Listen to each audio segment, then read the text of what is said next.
Hey everyone, it's Ivan with KitBadger.com, out here for that next part in my carnivore journey.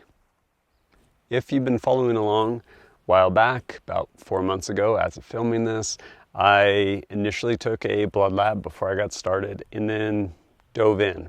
2 months, very strict, of pretty much just meat, water, salt, and obviously fat, organs, meat, kind of everything with that. Did that for the first month, took another blood lab, kind of compared the two, saw where it was going, did it again at the 2 month mark, again, keeping very strict. After that 2 month mark, bringing us now to about the 4 month mark, definitely was not as strict. Reintroduced coffee, which I really enjoy, usually end up making it with probably about 3 tablespoons of butter in it, blend it up, helps me get fat too, which is like getting fat in my diet, which is a good thing. And I also enjoy coffee. And I also reintroduced ice cream. It's one of those where, you know, first of all, I love ice cream. It's delicious.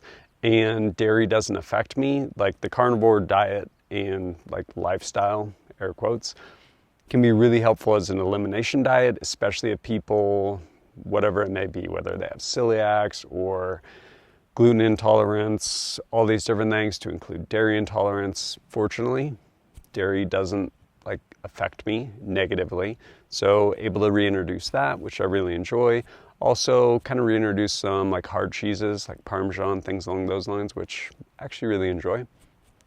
And yeah, basically kind of went through that next 2 months, and again, trying to keep a metric, ended up coming back, revisiting at that 4 month mark, having gone really strict carnivore for those first 2 months, and then reintroducing things. And when I say like reintroducing ice cream, usually about once a week, I will have probably at least a pint, if not like a half gallon, because I love ice cream, usually in one sitting. But basically did that for about the last 2 months, and with the reintroduction of like hard cheeses, things along those lines too.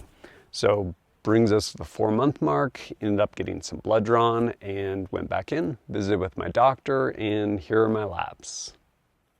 With respect to kind of my initial baseline labs, I will say started off kind of high with respect to cholesterol. Largely I was eating a bunch of meat and then vegetables and stuff as well.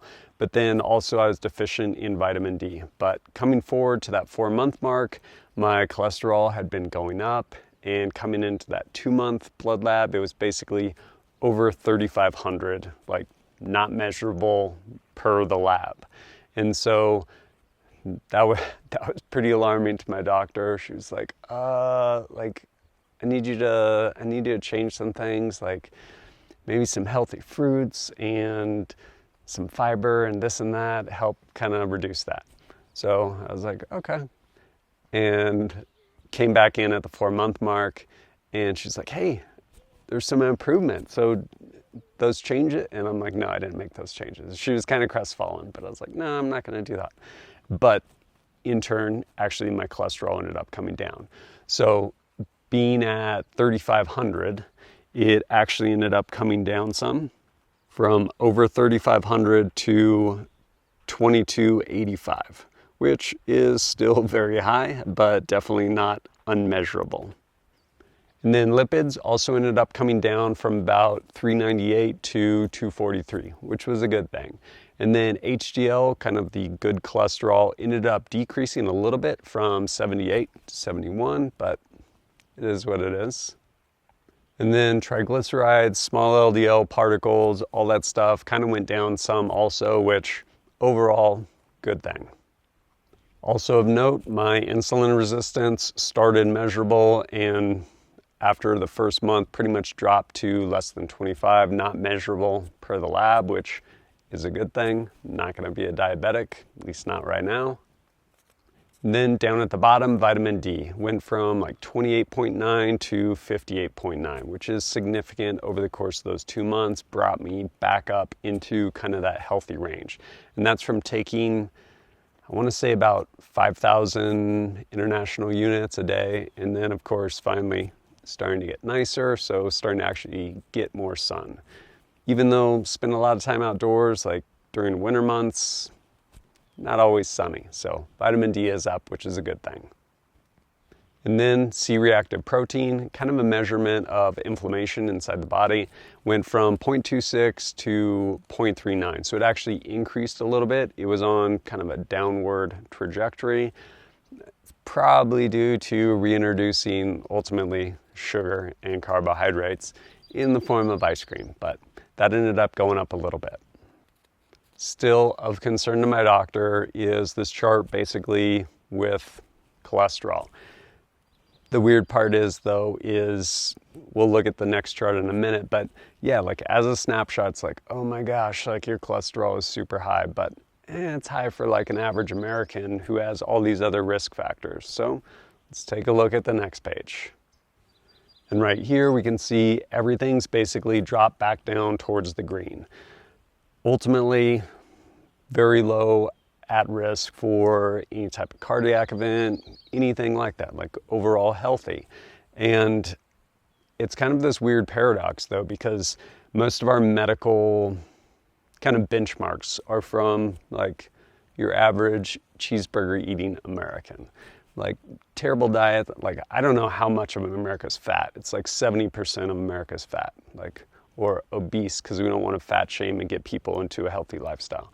But weight challenged, we will call it. And because of that though, one, like that's just rough on your lifestyle. But the other part of it is we have all this medical data collected from arguably just kind of an unhealthy like cross-section of humanity. So when I kind of step out of bounds and do something like this, it's kind of a weird spot, right? Like here I am doing something unconventional and I'll have certain markers like cholesterol that seem really high, but everything else is low. So is it unhealthy? Like, I don't know.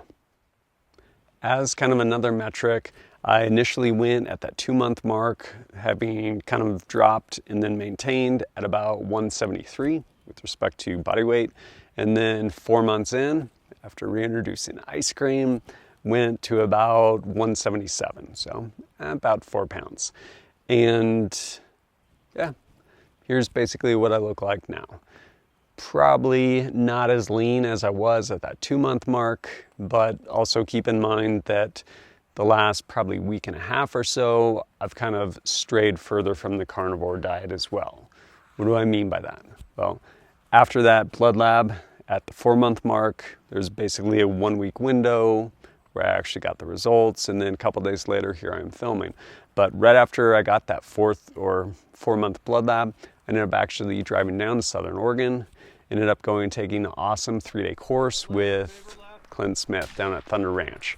And after the day of training each day, ended up going back, got invited back to go have dinner with Clint and Heidi and some of the instructors, a couple other students too. It was awesome. And I wasn't going to show up and be like, oh, by the way, like here's my dietary restrictions. I need you to make like this all meat dish for me or something like that. So no, we ended up, I think the first night we ended up having like lasagna and stuff like that. And I'm like, okay, cool. Like, thank you. And so yes, like kind of moving forward, I'm going to largely probably stay pretty true to carnivore, but at the same time, it's going to be one of those things where I'm not going to be so strict, like that it's just like, hey, no, like I can't do this because X, Y, Z. Like, no, like if I happen to be a guest somewhere, like, thank you. I appreciate the lasagna and it was good. But largely moving forward, probably stay pretty true to it. So we'll see. A couple other factors I will mention over these last 2 months, going from the 2-month to the 4-month mark, is very consistently taking desiccated grass-fed beef organs. Links to those down below. I think they've been helpful. Organ meat is something really important to get kind of all the nutrients you need, but at the same time, like not the most fun thing to eat or honestly thing to source.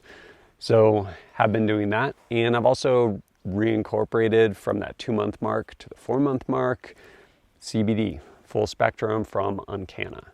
And I think, I don't know, again, this whole thing is just kind of a journey of wellness. And I will say with the Uncanna, I feel like I get really good sleep. even though sometimes I wake up early because of this guy, like 5 a.m. every day.